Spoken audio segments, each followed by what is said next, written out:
We have been graphing in chapter 5. This is very, very similar, but instead of an equal sign, we will have inequalities. The only difference is when you have an inequality, they call that a boundary. So in this boundary, we want all y's that are greater than that math problem.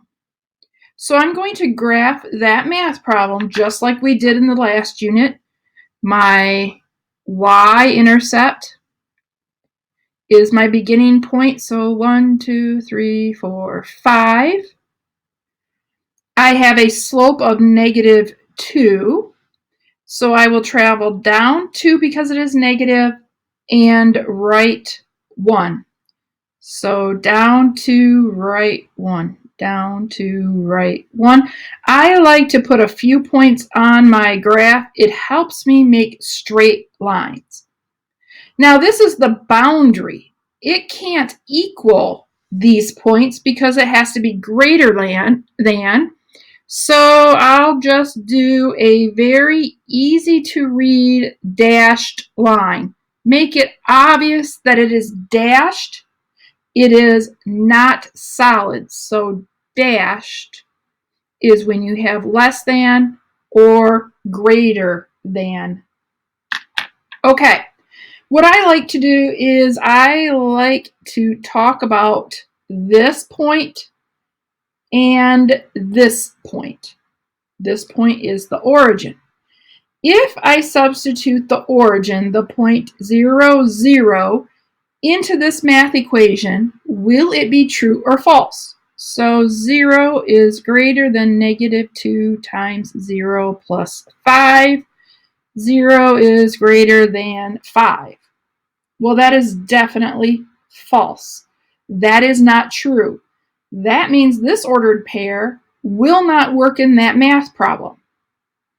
As a result of that, the ordered pairs here are where I will find working in that equation.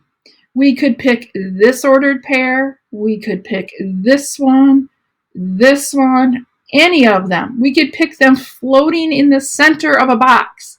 They will all work in that equation. Let's just test this one. That is the ordered pair 1, 2, 3, 4, 5, 6. That is the ordered pair 6, 0. If I substitute that into this equation, I would get 0 is greater than -12 plus 5. 0 is greater than -7. So it is true. Any of these will work.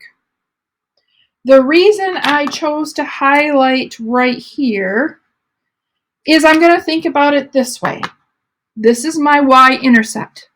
I need all y's greater than that math problem. When I look at this line, this y is 5, here it is 6, here it is 7. The y's are greater, sorry, my fingers were in the way. Y's are greater in this direction, so I shade above the line. Here it's 5, 4, 3, 2. It's less than, but I need the y's to be greater than. Let's try the next one. Starting at -6, you go from the origin. 1, 2, 3, 4, 5, 6.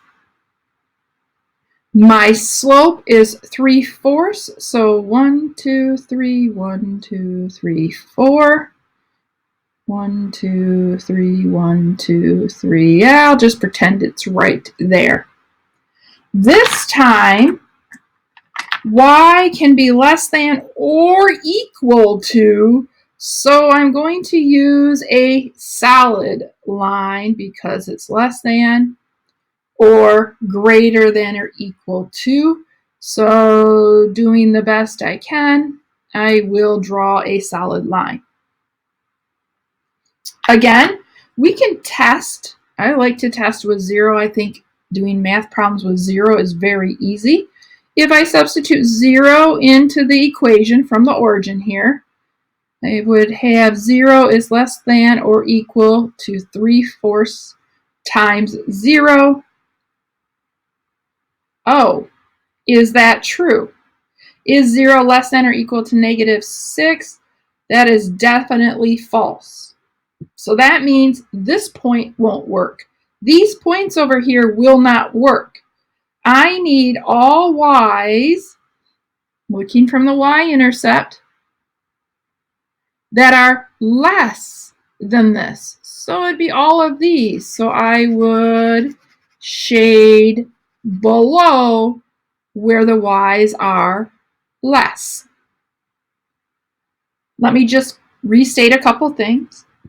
This is a boundary line, but we can't use any solutions that are on the line because it does not equal, so we have a dashed line. I need all the y's greater, so that would be this direction, so I shade here. This is less than and equal to, so it can include the numbers on the boundary line.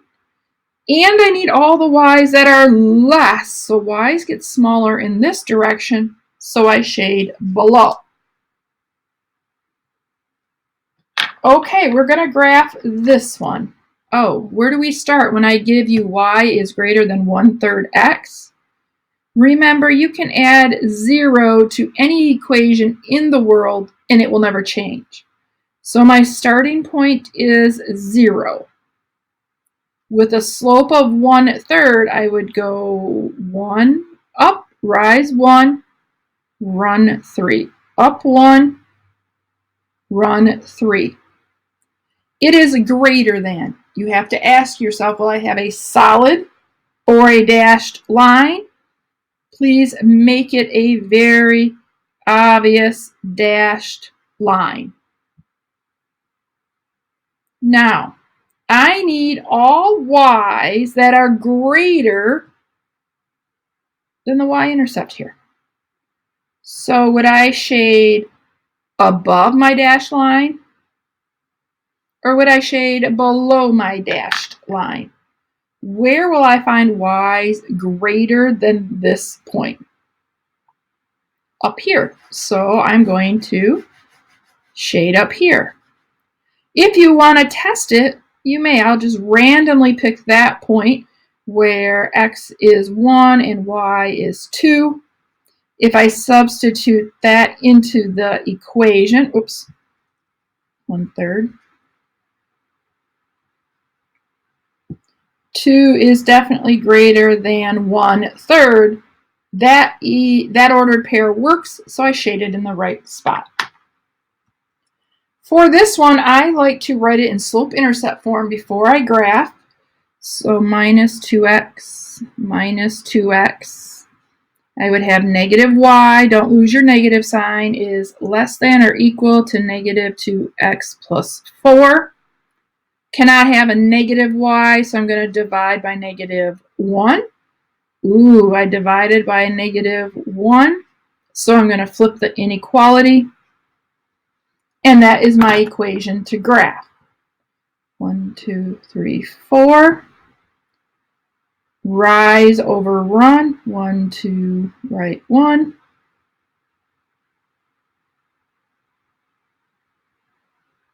That is what I have. I will have a solid line, doing my best to go through my dots because it is greater than or equal to. When I look at this point right here, I pick the y-intercept. I need all y's that are greater than that point. So would I shade above or would I shade below? Y's are greater in this direction, so I'm going to shade this way. I'm going to test this ordered pair just to verify. If I substitute 0 in, 0 is greater than or equal to -4. That is a true statement, so I shaded in the right direction.